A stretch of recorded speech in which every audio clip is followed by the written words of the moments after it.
তো হাই বন্ধু, good morning, welcome back to my channel Dipapal Dutta and Joyguru. তো সবাইকে জানাই শুভ সকাল। তো আমি কিন্তু উঠেছি অনেকক্ষণ আগেই, আবার একটু শুয়েছিলাম। তো যাই হোক, তো চলে এসেছি রান্নাঘরে, একটু চা খাবো। আর আজকে কিন্তু একটা স্পেশাল দিন, ভেরি ভেরি স্পেশাল। তো আজকে কী হবে না হবে তোমাদেরকে অবশ্যই জানাবো, কী রান্না হবে না হবে এবং কেন হবে। তোমরা সেটা পরে ব্লগে পেয়ে যাবে, ভিডিওতে, যে আজকে কি স্পেশাল দিন। তো চলো চাটা গরম করে নিই, খাবো। তো আশা করি তোমরা সবাই ভালো আছো, আমিও বেশ ভালো আছি, খারাপ ভালো নিয়েই সব কিছু। তো চলো আস্তে আস্তে চাটা খেয়ে তোমাদের সাথে সমস্ত কিছু শেয়ার হবে এবং কি রান্না হবে সমস্তটা। হাই বন্ধু, আবারও ফিরে এলাম। তো দেখো, ছেলে স্কুল যাবে, ওর জন্য স্নানের গরম জল বসিয়ে দিয়েছি, কারণ এখন বেশ ঠান্ডা, ছোট মানুষ। আর ছেলের জন্য অল্প একটু প্রেসারে ভাত বসিয়ে দিয়েছি। আর এখানে দেখো শাক ভাজা, দেখো তোমাদের দাদাভাই এক্ষুনি মাংস কিনে দিয়ে গেল, চিকেন মাছ মশলা সবই বের করে নিয়েছি। আজকে কিন্তু একটা জোরদার আয়োজন হবে। তো কিসের আয়োজন, কি আয়োজন, সমস্তটা তোমরা জানতে পারবে। তো চলো আমি এগুলোকে কেটে সমস্ত কিছু ধুয়ে ঠুয়ে করে নিই। তো চলো। তো বন্ধু দেখো, দুধ দিয়ে গেছে, দুধ কিন্তু বসিয়ে দিয়েছি, হাঁড়ি ভরে গেছে। আর এখানে ডাল বসিয়ে দিয়েছি, পালং শাক কোচানো হয়ে গেছে, ভাজা 5 রকম ভাজা, 4 রকম কাটা হয়েছে, আর 1 রকম কাটা হবে। আর চলো আস্তে আস্তে রান্না। এটা পায়েসটা আমার হতে অনেক সময় লাগবে, তাই পায়েসটা এর পাশে বসিয়ে দিয়েছি, এটা হবে। আমি এই গ্যাসে সব করে নেব।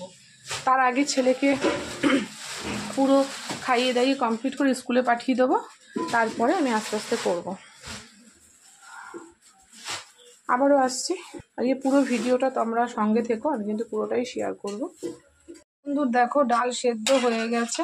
ডাল ফোড়ন দেব বলে পেঁয়াজ লঙ্কা চিড়ে নিয়েছি, দিয়ে দিলাম, আর 2টো শুকনো লঙ্কা দিয়ে দিলাম। আর এদিকে দেখো দুধ পুরো ফুলে উঠেছে। তো বন্ধু হাঁড়িটা ছোট হয়ে গেছে, কিন্তু এর থেকে অনেক বড় হাঁড়ি, তার জন্য আমি কিন্তু বসাইনি।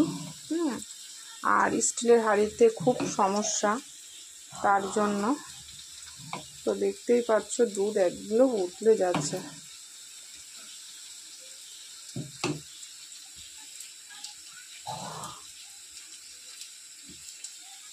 ডালে হলুদ দিইনি, তাই একটুখানি তেলেই দিয়ে দেবো যাতে গন্ধটা না বেরোয়। তো বন্ধু পেঁয়াজ সব ভাজা হয়ে গেছে, এবার ডালটা ঢেলে দেবো।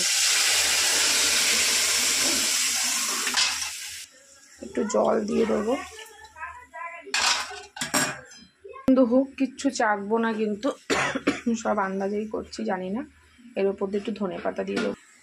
তো এবার আমি একটু ধনেপাতা কুচি গার্নিশের জন্য দিয়ে দেবো। দারুণ লাগে কিন্তু শীতকাল মানে ধনেপাতা দিয়ে তরকারি বা যাই কোনো জিনিস খুব সুন্দর লাগে। তো এটা হোক।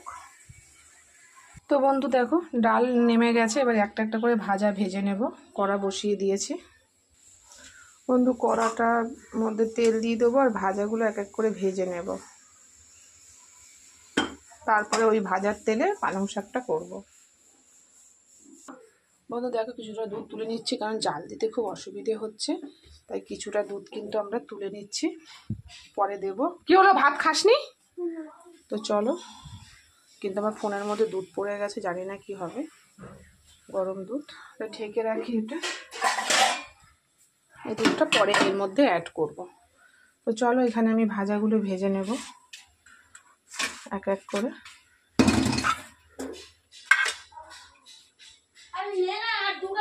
দেখো, এটা পালং শাকের বেগুনটা ভেজে তুলব।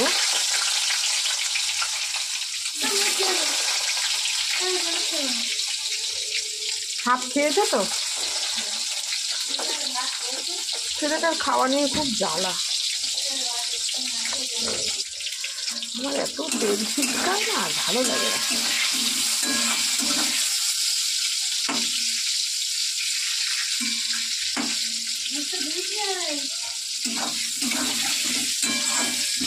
বেগুনটা ভেজে তুলে রাখবো, তারপরে এক এক করে সব সবজি ভাজবো।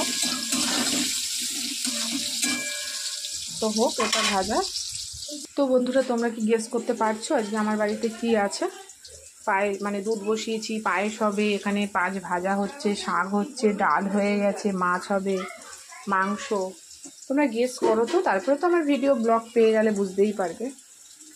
তোমরা একটু গেস করো।